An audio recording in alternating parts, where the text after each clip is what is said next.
തെക്കൻ ഗസയിൽ ഇസ്രായേൽ നടത്തിയ വ്യോമാക്രമണത്തിൽ മുതിർന്ന ഹമാസ് നേതാവ് സലാഹ് അൽ ബർദാവിയിൽ കൊല്ലപ്പെട്ടു. ഹമാസിന്റെ രാഷ്ട്രീയ ബ്യൂറോയിലും പാലസ്തീൻ പാർലമെന്റിൽ അംഗമായിരുന്നു. ആക്രമണത്തിൽ കൊല്ലപ്പെട്ടവരിൽ അദ്ദേഹത്തിന്റെ ഭാര്യയുമുണ്ട്.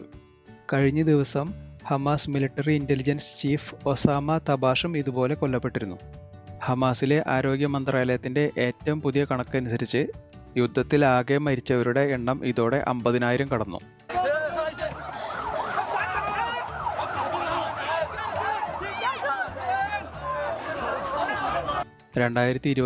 ഒക്ടോബർ 7 ഹമാസ് തീവ്രവാദികൾ തെക്കൻ ഇസ്രായേലിൽ നടത്തിയ അതിർത്തി കടന്നുള്ള ആക്രമണത്തിൽ 1200ഓളം ഇസ്രായേലികൾ കൊല്ലപ്പെടുകയും 250 പേരെ ബന്ദികളാക്കി പിടികൂടുകയും ചെയ്തിരുന്നു.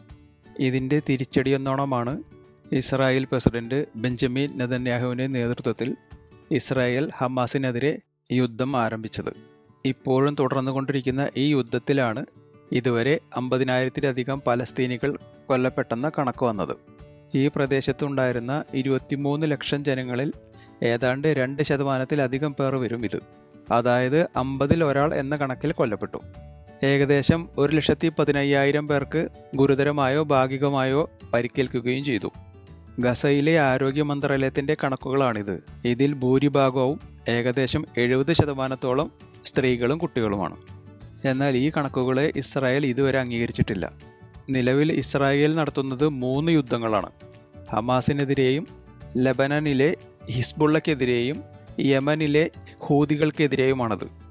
അമേരിക്കയുടെയും ഈജിപ്തിൻ്റെയും നേതൃത്വത്തിലുള്ള വെടിനിർത്തൽ ചർച്ചകൾക്കിടയിലും ഹമാസ് ഇസ്രായേലി ബന്ദികളെ വിട്ടു നൽകാൻ തയ്യാറാകാത്തതാണ് ഇസ്രായേൽ ആക്രമണം കടുപ്പിക്കാൻ കാരണം. അതേസമയം ശനിയാഴ്ച പാലസ്തീൻ അതോറിറ്റി പ്രസിഡന്റ് മഹ്മൂദ് അബ്ബാസിൻ്റെ ഫത്ത പ്രസ്ഥാനം ഗാസ മുനമ്പിലെ പാലസ്തീനികളുടെ നിലനിൽപ്പ് സംരക്ഷിക്കുന്നതിനായി അധികാരം ഉപേക്ഷിക്കാൻ ഹമാസിനോട് പറഞ്ഞിരുന്നു. ഹമാസ് അധികാരം തുടർന്നാൽ പാലസ്തീനികൾ എന്നേക്കുമായി തുടച്ചു നീക്കപ്പെടും എന്ന് മുന്നറിയിപ്പ് നൽകാനും അദ്ദേഹം മറന്നില്ല. ഇതിനിടെ ഇസ്രായേലിലും ചില ആഭ്യന്തര പ്രശ്നങ്ങൾ ഉരുത്തിരിഞ്ഞു വരുന്നുണ്ട്. ഇസ്രായേലിലെ ആഭ്യന്തര രഹസ്യ ഏജൻസി തലവനായ റോനൻ ബാറിനെ പുറത്താക്കാനുള്ള നെതന്യാഹുവിൻ്റെ നീക്കം ഇസ്രായേൽ കോടതി തടഞ്ഞതിനെ തുടർന്ന് വലിയ രാഷ്ട്രീയ കോളിളക്കങ്ങൾ സൃഷ്ടിച്ചിരുന്നു. ശനിയാഴ്ച ഇസ്രായേലിൽ ആയിരക്കണക്കിന് പ്രതിഷേധക്കാർ ടെൽ അവീവിലും ജെറുസലേമിലും തെരുവിലിറങ്ങുകയും റോണൻ ബാറിനെ പുറത്താക്കാനുള്ള തീരുമാനം മരവിപ്പിക്കണമെന്ന് നെതന്യാഹു സർക്കാരിനോട് ആവശ്യപ്പെടുകയും ചെയ്തിരുന്നു. യുദ്ധം നിർത്തുകയും ചർച്ചകൾ നടത്തി ഇസ്രായേൽ ബന്ദികളെ മോചിപ്പിക്കണമെന്നുമാണ് ഇവരുടെ ആവശ്യം. നേരത്തെ ഖത്തറിൽ നിന്ന് പണം കൈപ്പറ്റുകയും മാധ്യമങ്ങൾക്ക് രഹസ്യരേഖകൾ ചോർത്തി നൽകിയതും ദേശീയ സുരക്ഷാ ലംഘനങ്ങൾ നടത്തി എന്നും ആരോപിച്ചുകൊണ്ടാണ് അദ്ദേഹത്തെ പുറത്താക്കാനുള്ള തീരുമാനമെടുത്തത്. ഇതിനിടയിലാണ് യമനിലെ ഹൂതികളുടെ മിസൈൽ ഇസ്രായേലിൽ വന്നു പതിക്കുന്നത്. ഹൂതികളുമായി സംഘർഷത്തിൽ അല്പം അയവ് വന്നിരുന്നെങ്കിലും ഇതോടെ യമനിലേക്കും ഇസ്രായേൽ ആക്രമണം വ്യാപിപ്പിച്ചു. തൊട്ടുമുമ്പ് ചെങ്കടലിൽ അമേരിക്കൻ പടക്കപ്പലുകൾക്കെതിരെയും ഹൂതികൾ ആക്രമണം അഴിച്ചുവിട്ടിരുന്നു.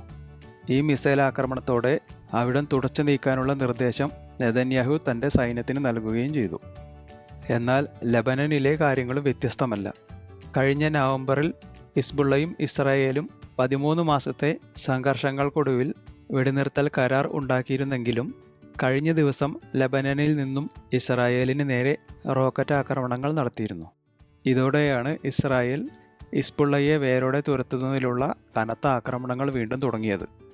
എന്നാൽ കഴിഞ്ഞ ശനിയാഴ്ച ഈ റോക്കറ്റ് ആക്രമണത്തിലെ പങ്ക് ഹിസ്ബുള്ളയും ലെബനനും നിഷേധിക്കുകയും വെടിനിർത്തൽ കരാറിൽ തങ്ങളുടെ പ്രതിബദ്ധത ഊന്നി പറയുകയും ചെയ്തു. തുടർന്ന് ലെബനനിൻ്റെ പരമാധികാരം ഉറപ്പാക്കാൻ നയതന്ത്ര തലത്തിലും രാഷ്ട്രീയ തലത്തിലും ശ്രമങ്ങൾ നടത്തുമെന്ന് അറിയിക്കുകയും ചെയ്തു.